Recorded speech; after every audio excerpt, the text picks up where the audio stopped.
tardes, gracias por acompañarnos hoy en esta doble presentación de Barnacle. El mes de julio viene llegando a su fin y también este mes tuvimos cinco títulos. Estos son dos, el de Osvaldo Gallone y el de Ricardo Ruiz, Edipo Rey y parte de la trama. La singularidad de los dos libros hacen que coincidan en este ámbito, en este foro, vamos a decir. No me gusta conversatorio, que por cuestiones burocráticas lo ponemos. En este foro para hablar un poco de los dos libros que revisan algunos aspectos de un orden social, si se quiere, de un esquema sobre el que se logra establecer algunos vínculos, los que serían más saludables en un punto, y creo que los dos libros terminan demarcando también dónde se da ese quiebre o esa ruptura.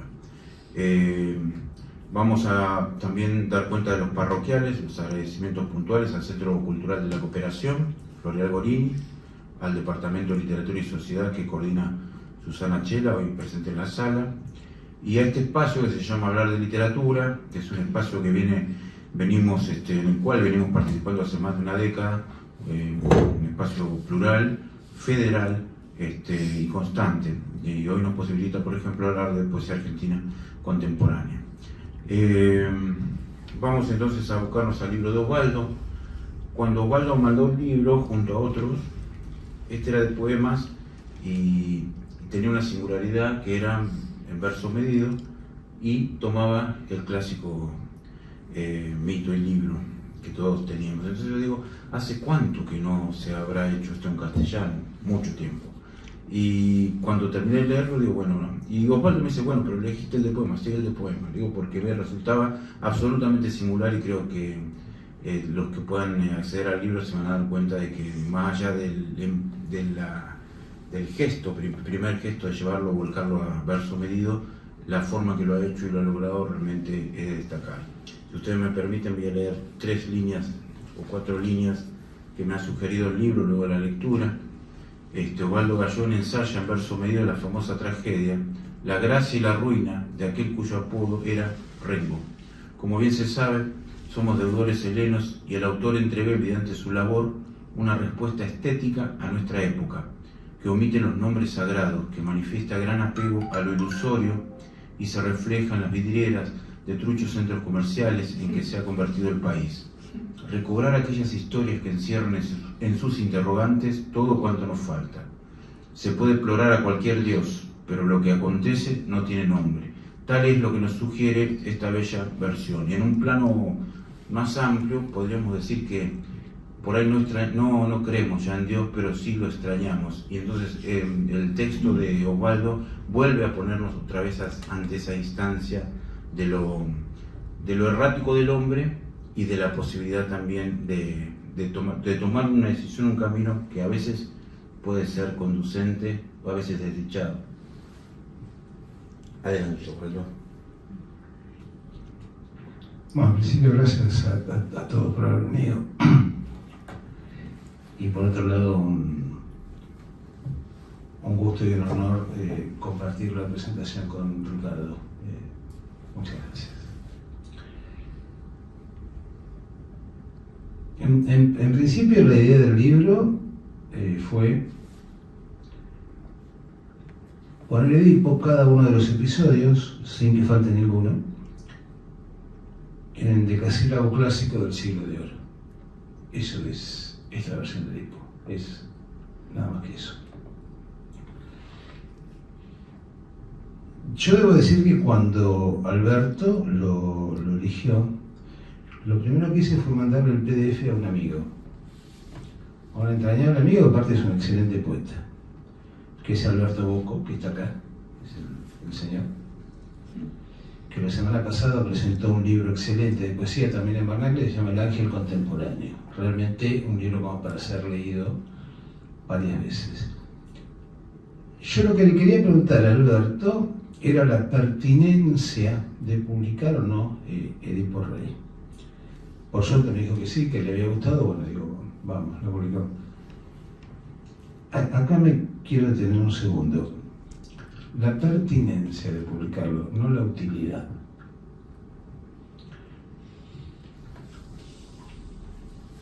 Voy a decir una obviedad. La utilidad es un concepto que viene desde siempre, pero que consagra, como uno de los dioses, que consagra el capitalismo. Todo aquello que es digno de ser dotado de existencia tiene que ser útil. Tiene que servir para algo. Tiene que tener un provecho constatable. Constatable. Para poner un ejemplo absolutamente pedestre. Una noche como hoy es útil una estufa, no un soneto. Ahora, frente a esto, hay un concepto de Freud, un concepto que acuña Freud, que es el de plus de goce. Si uno investiga un poco en el concepto de plus de goce, advierte que arraiga precisamente lo inútil. Ejemplo. ¿Qué provecho comporta para mí ir a tomar un café con un amigo? Ninguno. Hacer el amor sin objetivo de reproducción. Ninguno. Con lo cual uno podría pensar que el plus de goce está fundado en aquello que no tiene utilidad, pero que son las cosas por las cuales vale la pena vivir. Pero qué útiles no son. Por lo tanto, habría que pensar dentro de este marco en el cual vivimos que no estaría mal celebrar la inutilidad y el plus de goce. Bueno, yo creo que publicar un libro siempre es completamente inútil en el sentido Absolutamente. de que nadie del universo entero no está esperándolo.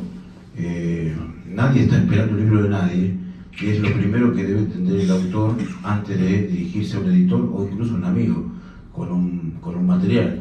Entonces la posibilidad sí nos posibilita poder hablar sobre eso, pero en esencia, digamos, y eso lo digo incluso en contra de mis propios intereses, pero yo concibo que sí, nadie espera los libros de nadie, pues siempre le indico a los autores primerizos, inviten a sus primos, a sus tías a las presentaciones, etcétera, porque nadie está esperando el que incluso en muchas ocasiones tampoco quiere leer. Tampoco la familia tampoco no hay por qué meterla en esto.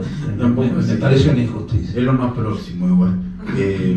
Pero sí, por ejemplo, en Edipo, que no tendría una utilidad concreta, pero sí nos posibilita revisitar el mito y por qué te decidiste no sé cuándo lo escribiste, pero a publicarlo en este tiempo, Osvaldo. Sí, porque yo lo que sí veo, es que hay en la búsqueda del libro hay también una respuesta a la época, es lo que percibo. Vos mismo lo aclaraste, lo hice de tal manera, en tal siglo.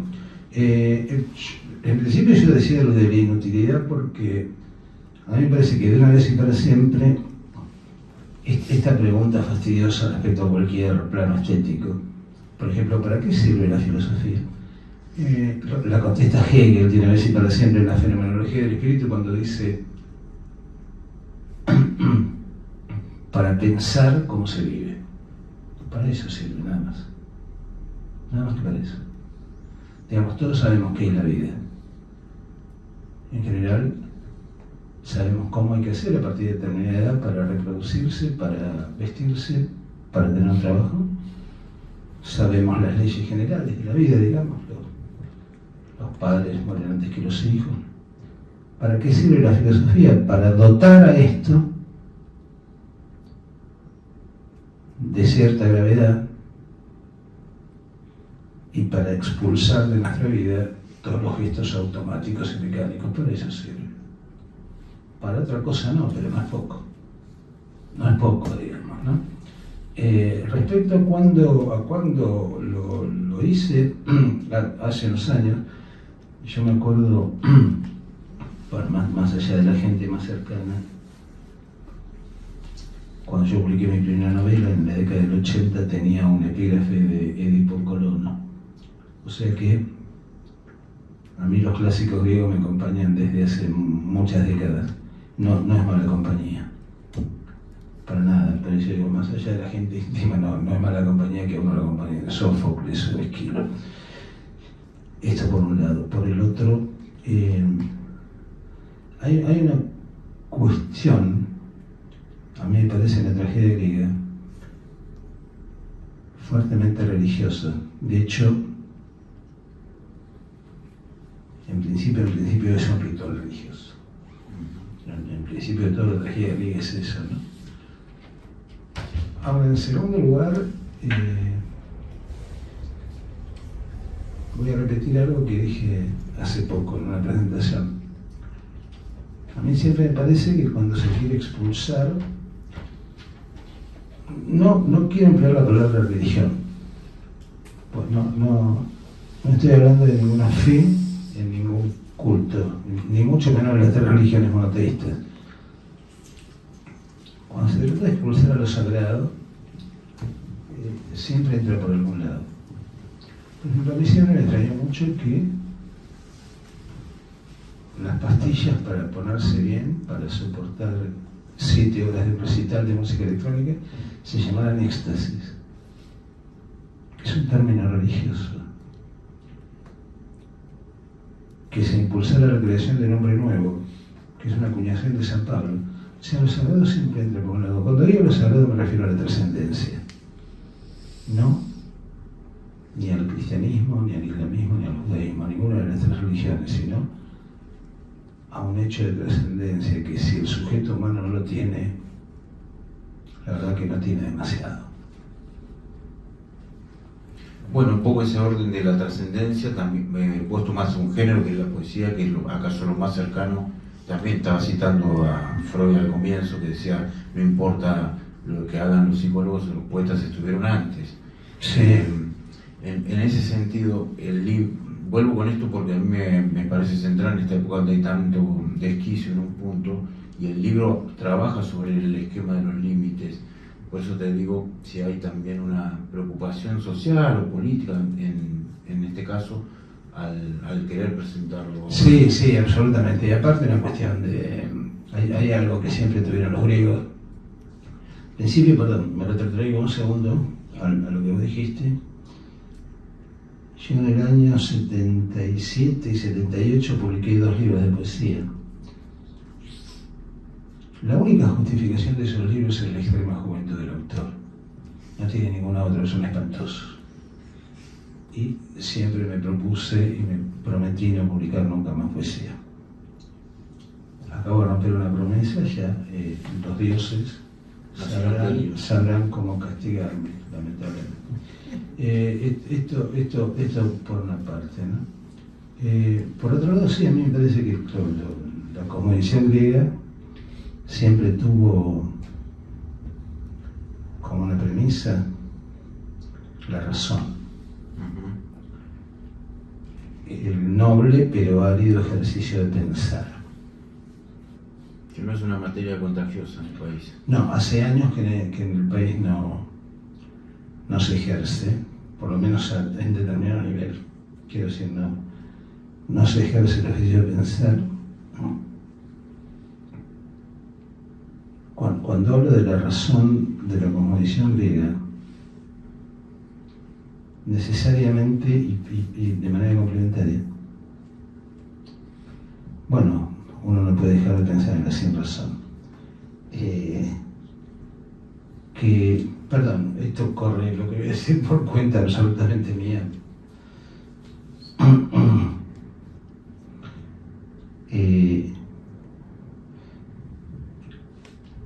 Que una persona hable y consulte con un perro muerto no es opinable. No es algo opinable. Es un desquicio. imperio de la razón me refiero a eso. No que esté bien o esté mal, eso es locura. Bueno, en ese aspecto un poco quería abordar esto.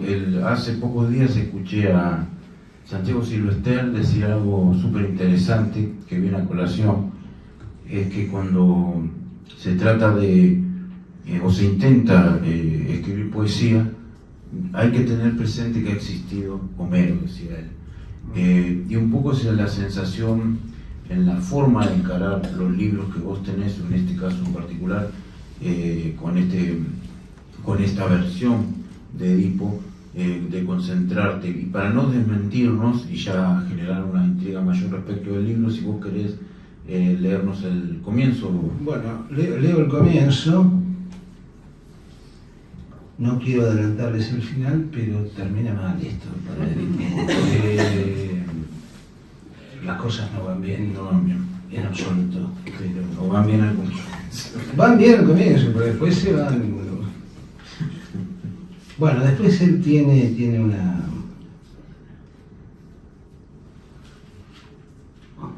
una sesión con el terapeuta y se quita los ojos.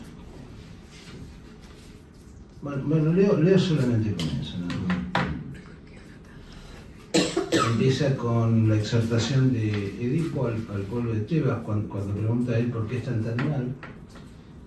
No le están mal por la peste.